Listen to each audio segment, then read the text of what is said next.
लोकायिताभ्यां निस्तिर्भक्तिदाभ्यां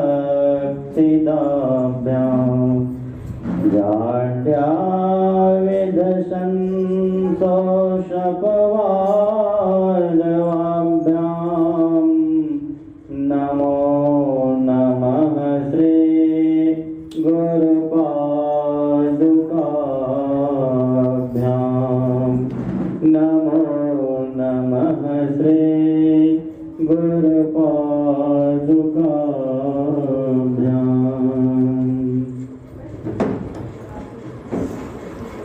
सर्वोच्च सिंहासन पर विराजमान त्रैलोक्य पावन ब्रह्मांड नायक राजाधिराज, जिनके चरण धूलि से तीर्थ भी पवित्र हो जाते हैं, वैसे परम आराध्य देव के पावन जुगल चरणों में कोटि कोटि नमन।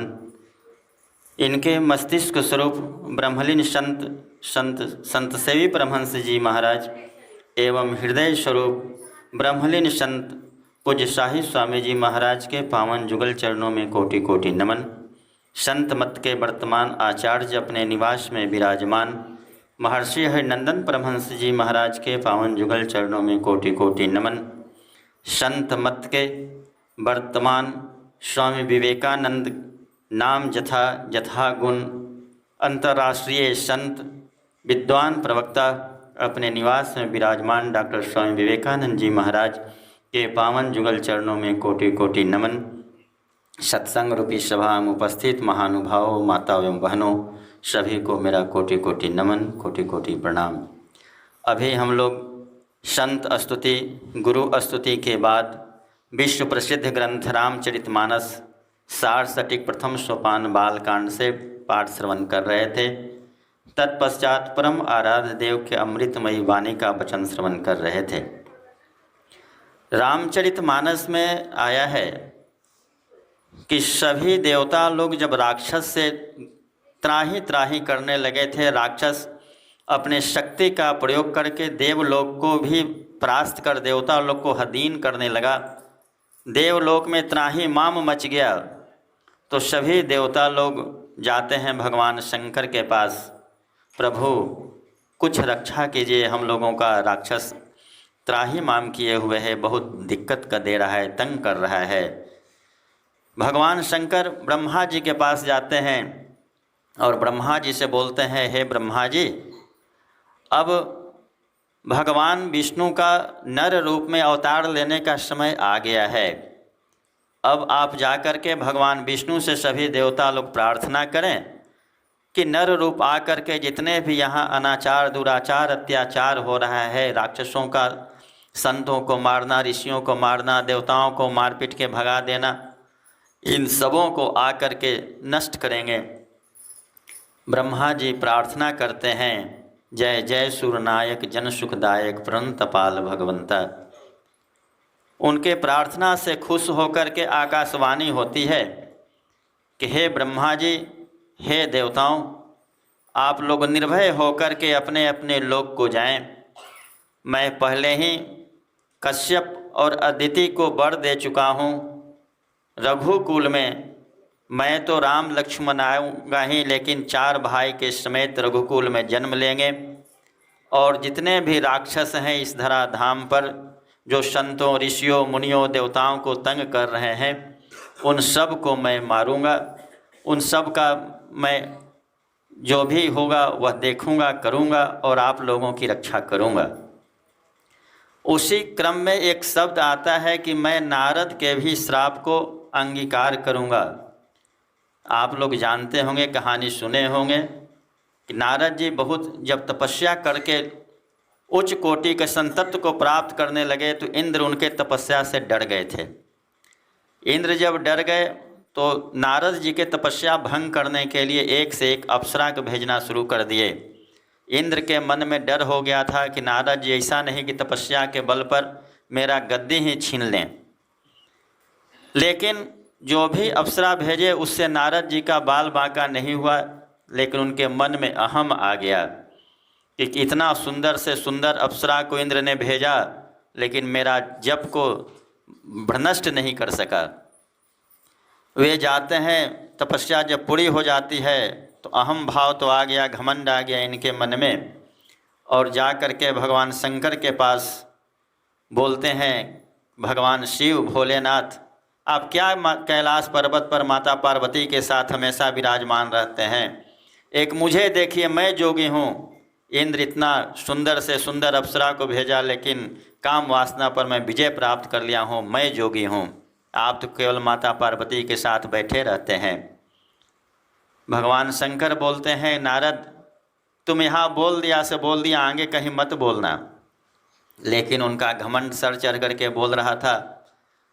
वे प्रजापिता ब्रह्मा के पास जाते हैं और वहाँ बोलते हैं, प्रजापति आप तो माता सरस्वती के संग में हमेशा बैठे रहते हैं, काम वासना में लिप्त आप भी रहते हैं, मुझे देखिए मैं जोगी हूँ। ब्रह्मा जी बोलते हैं, देखो पुत्र तुम यहाँ बोल दिया से बोल दिया, आगे कहीं मत बोलना। लेकिन घमंड ऐसा चीज़ है, उनसे रहा नहीं गया। वे जाते हैं क्षीरसाई भगवान विष्णु के पास और वहाँ भी जा कर के बोलते हैं, हे हरि आप तो माता लक्ष्मी से पैर दबवाते रहते हैं, क्षीर सागर में रहते हैं, माता लक्ष्मी के पास हमेशा रहते हैं, देखिए मैं एक जोगी हूँ जो कि अप्सरा सुंदर से सुंदर अप्सरा भी मुझे नहीं डिगा सकी। जैसे ही नारद जी वहाँ से चलते हैं तो माता लक्ष्मी बोलती है कि नारद आ करके हम दोनों का अपमान किया है, इसका परीक्षा लेना चाहिए, वास्तविक में यह जोगी है अथवा नहीं। भगवान विष्णु के भी मन में आता है कि ठीक है, इसका परीक्षा लेना चाहिए। जिस रास्ते से नारद जी जा रहे थे उसी रास्ता में माया से एक माया नगरी बना देते हैं भगवान विष्णु, और उसमें विश्वमोहिनी नाम की एक कन्या थी, उसका वरमाला होता है। सभी देवता लोग आकाश मार्ग से आ रहे थे, नारद जी से भेंट होती है तो नारद जी पूछते हैं, अरे भाई आप लोग कहाँ जा रहे हो? बोलते हैं कि यह माया नगरी में विश्वमोहिनी नाम की कन्या है, जो विश्व सुंदरी है। विश्वमोहिनी तो नाम है, विश्व सुंदरी भी है, जैसा गुण वैसा स्वभाव वैसी सुंदरता। नारद जी के मन में होता है कि मैं भी जरा चल के देखूं। नारद जी जैसे ही जाते हैं तो विश्वमोहिनी के पिता जो थे वे बोलते हैं, बड़ा इनका आदर सत्कार करते हैं और बोलते हैं, मेरा पुत्री का अहो भाग्य है कि आप जैसा देव ऋषि आकर के हमारे घर पर विराजमान हुए, हमारी पुत्री का जरा हस्त रेखा देखिए कि इसका कैसा वर मिलेगा। नारद जी जब देखते हैं उसके मोह को, रूप को देख करके मोहित हो जाते हैं, और उसकी हस्त रेखा में लिखा हुआ था कि जिससे इसको शादी होगा वह तीनों लोक का मालिक होगा। लेकिन नारद जी के पढ़ने में आता है कि जिससे इसको शादी हो जाएगा वह तीनों लोक का मालिक हो जाएगा। वहाँ से ही चल देते हैं भगवान विष्णु के पास। इनके मन में होता है कि यदि सबसे सुंदर रूप तो भगवान विष्णु का है, भगवान विष्णु यदि अपना रूप दे दें तो यह विश्वमोहिनी हमारे गले में वरमाला डाल देगी। वे जाते हैं और बोलते हैं, हे हरि अपना रूप दे दीजिए। भगवान विष्णु तो समझ गए थे कि इसका सभी जोगीपन खत्म हो चुका है। वे बोलते हैं, हे नारद जो तुम्हारी भलाई होगा वही मैं काम करूँगा, तुम मेरा भक्त है। हरि का दो अर्थ होता है, हरि मतलब बंदर और हरि मतलब भगवान विष्णु। भगवान विष्णु नारद जी को बंदर का रूप दे देते हैं और वह रूप ले करके देखते नहीं है अपना रूप और चले आते हैं विश्वमोहिनी के स्वयंवर में। वे अपना मुड़ी गर्दन लंबा करके बैठे हुए हैं कि हमसे सुंदर तो इस पूरा समाज में कोई नहीं होगा, जब विश्वमोहिनी आएगी तो हमारे ही गला में वरमाला डालेगी। भगवान विष्णु भी अपना रूप बदल करके गए हुए थे, वह विश्वमोहिनी और कोई नहीं माता लक्ष्मी थी। सभी जगह से घूम के आती है और भगवान विष्णु के गले में वरमाला डाल देती है। लेकिन नारद जी जो बंदर का मुंह लिए हुए थे, लंबा करके बैठे हुए थे, यह सब इनका देख रहा था। भगवान शिव के दो दूत था, वो बोलता है, नारद जी यदि आपके पास आईना नहीं है, शीशा नहीं है, तो कम से कम पानी में मुंह जा कर के देखिए। बंदर का मुंह लेकर के आए हैं और विश्वमोहिनी से शादी करने चले हैं। इनको बड़ा क्रोध होता है, जा कर के पानी में मुंह देखते हैं तो देखते हैं कि तो मेरा मुंह बंदर का है, कौन शादी करेगा। बहुत क्रोधित होते हैं और बोलते हैं कि यदि विष्णु कहीं भी मिल जाएगा मैं श्राप जरूर दूंगा। भगवान विष्णु और माता लक्ष्मी जो विश्व मोहिनी बनी हुई थी, नगर से बाहर एक बट वृक्ष के नीचे बैठते हैं और उसी रास्ता से नारद जी जब जा रहे थे देखते हैं कि विश्व मोहिनी के साथ भगवान विष्णु बैठे हुए हैं। वहीं पे वे श्राप देते हैं कि जिस पत्नी के कारण मैं आज रो रहा हूँ और जिस वृक्ष के नीचे आप बैठे हुए हैं, मैं श्राप देता हूँ कि उसी पत्नी के कारण आप भी नर रूप लेकर के रोएंगे और लता वृक्ष पेड़ पौधा से पूछते चलेंगे कि हमारी पत्नी को देखें कि नहीं।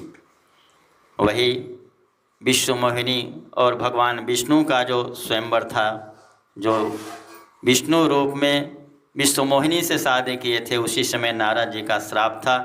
और वह श्राप जब नर रूप में भगवान राम के रूप में जब आए, माता सीता का हरण होता है और नर लीला करने के लिए आप लोग सभी जानते हैं, जो तीनों लोक के मालिक है वे क्या नहीं जानते थे माता सीता कहाँ गई। लेकिन नर लीला करने के लिए, पूरे समाज को दिखाने के लिए और नारद जी के श्राप को मिटाने के लिए ऐसा करते हैं। वे रोते फिरते हैं एक साधारण मनुष्य की तरह। पेड़ पौधा पशु पक्षी नदी नाला सबसे पूछते हैं, हे वृक्ष तुम सीता मृग नयनी को देखे हो? यह देखते देखते जब नारद जी उस समय आकाश मार्ग से जा रहे थे, भगवान को रोते बिलखते देखते हैं। उस समय पूछते हैं, आज मेरा हृदय ठंडा हुआ, मेरा श्राप आज फलीभूत हो गया। लेकिन आखिर थे भगवान के भक्त, वे जा कर के विष्णु भगवान से पूछते हैं, भगवान राम से पूछते हैं और बोलते हैं कि हे भगवान, उस समय मैं तो आपका रूप लेने गया था, लेकिन आप अपना रूप नहीं दे करके बंदर का रूप दिए। उस समय वो श्राप दिए थे कि यही बंदर आपको सहायता करेगा आपकी पत्नी की खोज में। बांदरी सेना के रूप में आते हैं और बंदर इनका सहायता करता है। लेकिन जब नारद जी पूछते हैं कि उस समय आपने मुझे ऐसा मेरे साथ क्यों बर्ताव किया, भगवान विष्णु बोलते हैं, हे नारद, मेरा जो भक्त होता है उसको मैं गिरने नहीं देता हूँ। हमारे गुरु भी विष्णु के ही रूप हैं, कोई साधारण नहीं है। जितने भी गुरु हैं, गुरु किसी व्यक्ति को नहीं कहा जाता है, गुरु कहते हैं ज्ञान को। यदि हमारे गुरु महाराज आज इतने तपस्या के बल पर नहीं होते तो आज पूरा विश्व इनकी पूजा नहीं करते। बहुत कष्ट से हैं इस ज्ञान को प्राप्त करने के लिए। जिस तरह से भगवान बुद्ध राजपाट छोड़ करके संन्यास धारण ग्रहण किए, भूखे प्यासे रह करके बोधित्व को प्राप्त किए, उसी तरह से हमारे गुरु महाराज भी बहुत घनघोर तपस्या किए, बहुत जीवन में कष्ट सहे, भूखे प्यासे कई कई दिनों तक रहे अपने उस ज्ञान की खोज में, जिस ज्ञान की खोज के लिए पढ़ाई लिखाई छोड़कर अपना घर द्वार छोड़ करके निकल गए थे। गुरु महाराज जब पढ़ाई छोड़ करके निकल गए थे, उस समय भूखे प्यासे 7 दिन तक भूखे थे। एक नदी से टप करके जब जा रहे थे, इनके पास नाव से टपने की पैसा नहीं थी, पैदल ही नदी को पार कर रहे थे। लेकिन उस तरफ का जो मल्लाह था, जो घाट से होता था, बोलता है पैसा देना होगा, तुमको नाव से टपो या पैदल जाओ, नदी तो पार किया है, घटवार पैसा लगेगा। उस समय गुरु महाराज के शरीर पर केवल एक धोती था, आधा धोती फाड़ करके वह टैक्स के रूप में ले लेता था। 7 दिन से भूखे थे गुरुदेव। जैसे ही इनको लगा कि किसी घर में जा कर के भिक्षा मांग लूँगा, जो खाना मिलेगा वो खा करके अपना भूख को शांत करूँगा। लेकिन गुरुदेव क्या जानते थे, जिस घर में भिक्षा मांगने गए उस घर में उसका एक जवान लड़का मर गया था। उसी दिन लोग स्मशान घाट गए थे। जैसे ही दरवाज़ा खटखटाते हैं गुरुदेव, अंदर से उसकी माँ निकलती है और बोलती है, इतना जवान लड़का होकर के तुमको कमाने का नहीं अक्ल है, जो भिक्षाटन करता है। अभी हमारा पुत्र मरा है और तुमको भिक्षा सूझ रहा है। गुरुदेव उस दिन प्रण कर लिए, आज से मैं अब भिक्षा नहीं मांगूंगा। भूखे मर जाना पसंद है लेकिन भिक्षा नहीं मांगूंगा। किसी तरह से जीवन यापन करते करते आज गुरुदेव उस ज्ञान को प्राप्त कर लिए, जिस ज्ञान की प्राप्ति के लिए लोग जन्म जन्मांतर तक तपस्या करते रहता है, नहीं मिलता है। वे पूरा ने अपने जन्म के कर्म को सफल कर लिए, पूरे परिवार को ही नहीं पूरे विश्व को अपना सार्थक बना दिए।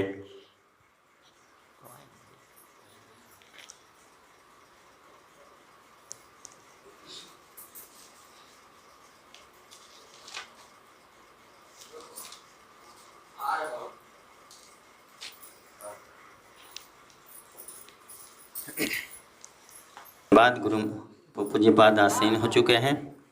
गुरु के सिवा कहीं दिल न लगाना, गुरु के सिवा कहीं दिल न लगाना, नहीं तो पड़ेगा तुझे आंसू बहाना, नहीं तो पड़ेगा तुझे आंसू बहाना, गुरु के सिवा कहीं दिल न लगाना, गुरु के सिवा कहीं दिल न लगाना, जो गुरु का गुण गान किया है, जो गुरु का गुण गान किया है,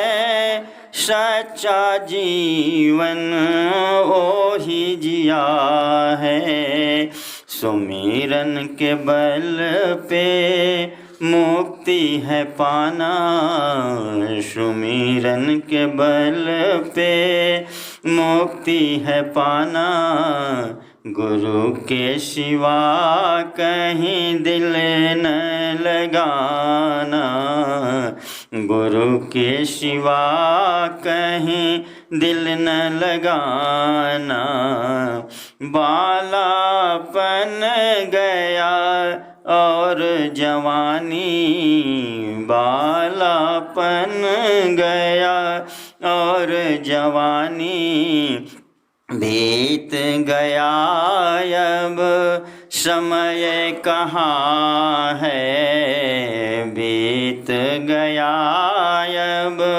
समय कहाँ है, सोच समझ के वक्त गंवाना, सोच समझ के वक्त गंवाना, गुरु के सिवा कहीं दिल न लगाना, गुरु के सिवा कहीं दिल न लगाना, आया जहाँ से वहीं फिर से है जाना, आया जहाँ से वहीं फिर से है जाना, साथ चलेगा न पैसा खजाना, साथ चलेगा न पैसा खजाना,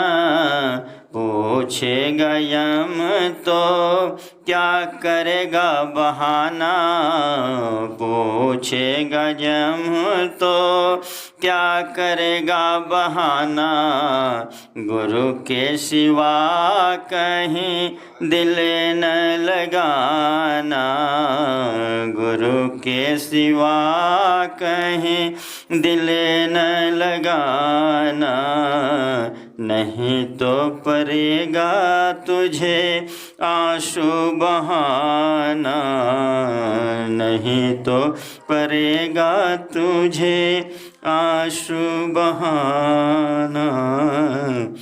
इसी के साथ मैं अपने वाणी को विराम देता हूँ। बोलिए प्रेम से श्री सद्गुरु महाराज की जय।